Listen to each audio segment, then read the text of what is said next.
Audio Jungle.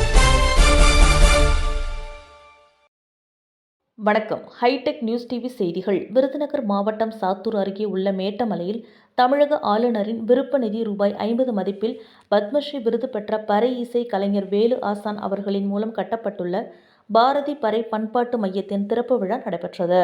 நிகழ்ச்சியில் தமிழக ஆளுநர் RN ரவி அவர்கள் கலந்து கொண்டு பண்பாட்டு மையத்தை திறந்து வைத்தார்.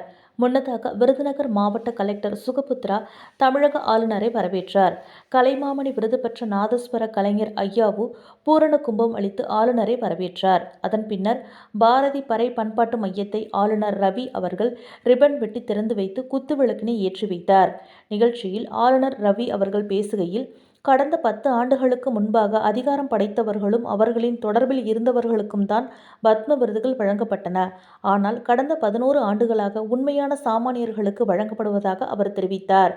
சங்க இலக்கியங்களில் 2000 ஆண்டுகளுக்கு முன்பு நமது பாரம்பரிய இசை போற்றப்பட்டுள்ளது.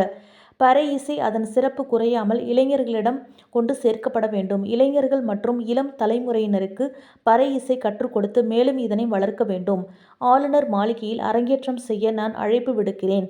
பள்ளி கல்வி பாடத்திட்டத்தில் பறை இசை பற்றிய கல்வி கொண்டு வரப்பட வேண்டும். பறை இசை குறித்து முனைவர் பட்ட ஆய்வுகள் மேற்கொள்ளப்பட வேண்டும். 2047 இந்தியா வளர்ந்த நாடாக இருக்கும். அப்போது நாடு சுதந்திரம் அடைந்த 100வது ஆண்டை கொண்டாடும். அப்போது தமிழகம் மட்டுமின்றி நாடு முழுவதும் உலகம் முழுவதும் பறை ஓசை கேட்க வேண்டும்.